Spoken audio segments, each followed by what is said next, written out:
Olá, nós entramos agora na apostila 5 e eu vou nesse momento falar sobre a União Europeia. E para falar sobre a União Europeia, a gente precisa voltar lá em 1957, quando então alguns estados europeus acreditavam que aquela questão da bipolaridade que estava ocorrendo na época só tinha a atrapalhar, porque acabava estando bipolarizando a União Soviética de um lado e os Estados Unidos de outro, né? E isso fez com que esses estados se preocupassem em criar um sistema que pudesse auxiliá-los a, a, a estabelecer uma unicidade maior entre os estados e, com isso, criar um sistema que pudesse fazer da Europa um grande bloco, não só econômico, mas um bloco também político. E nascia daí, então, a ideia daquele momento que era chamado, né, de Comunidade Europeia, né, Comunidade Econômica Europeia, que é a CEE. A CEE é a antecessora da União Europeia, né?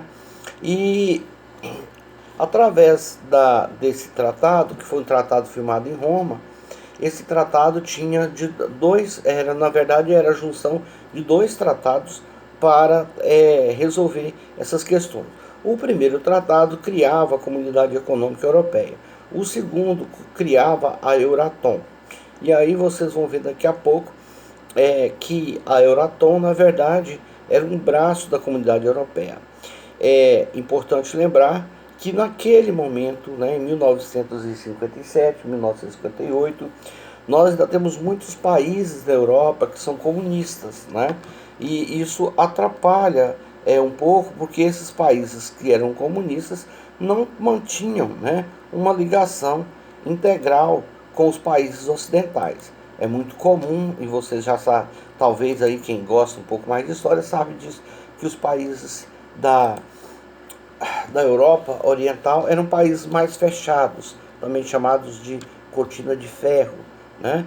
Esses países tinham uma dificuldade muito grande com relação à integração. Não se permitia a entrada livre de pessoas e muito menos a saída dos seus cidadãos para fora desse bloco, né? Então, a partir daí, criou-se então através desses países, que era a Alemanha Ocidental, a França, a Itália, a Bélgica, Países Baixos e Luxemburgo.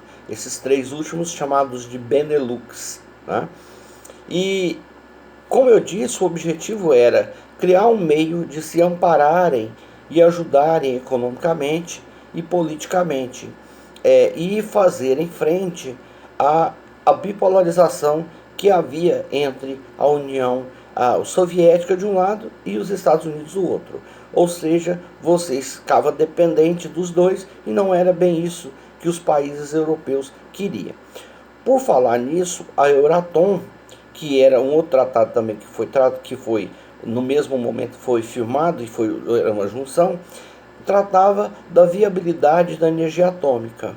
A energia atômica, até durante muitos anos, foi vista como um meio alternativo de produção de energia. E isso a energia atômica só vai mesmo, essas usinas atômicas, elas só vão, usinas de fusão nuclear, né? Elas trabalham trabalha com urânio, e urânio é que faz, né, a força para mover as turbinas e gerar a energia. E só a partir, se não me falha a memória, em 1990, quando aconteceu o desastre em Chernobyl. E a partir daí, então, a partir desse desastre, as usinas atômicas passaram a ser vistas com mais restrição. Mas ainda em muitos países, como é o caso da Alemanha, né? explora muito ainda a questão da energia nuclear como fonte geradora de energia. Então, o Euratom tratava justamente disso, da viabilidade, tratava da possibilidade dos países se unirem para estimular a produção de energia atômica. Com o tempo, esse tratado, né, de Roma foi sendo, por assim dizer, aprimorado com outros tratados. Agora nós vamos falar sobre o Ato Único Europeu, o AUE. O Ato Único Europeu, ele foi assinado em 1992, ele tinha 1986, ele tinha um prazo grande para concretização, que a ideia da concretização era 1992. E o tempo de demora é até justificável pelos objetivos do Ato Único Europeu. O Ato Único Europeu foi o que deu o primeiro passo realmente para criar essa área que hoje existe na Europa, né? Uma área de livre comércio dentro da Europa, né? E um mercado comum posteriormente, que é o que existe hoje na Europa. E esse mercado comum precisava de vários pilares, vários projetos para poder se concretizar. Isso por quê? Porque se você vai juntar estados, você precisa pensar primeiro na questão tributária, como fazer com a arrecadação de impostos. Depois você precisa pensar como fazer com as questões de deslocamento de pessoas. Depois você precisa pensar com relação ao deslocamento de mercadorias. Então você não pode necessariamente unir estados sem antes criar um sistema, sem antes criar um projeto bem elaborado para poder eliminar essas questões. Notoriamente porque, vamos colocar o caso da Europa, a entrada de produtos, por exemplo, a Europa tem muita preocupação com a questão dos transgênicos. Então, a entrada dos transgênicos em um país, se não houvesse controle, se não houvesse essa união, se não houvesse essa junção de interesses, ela poderia ser fatal lá adiante, contaminando todos os outros, né?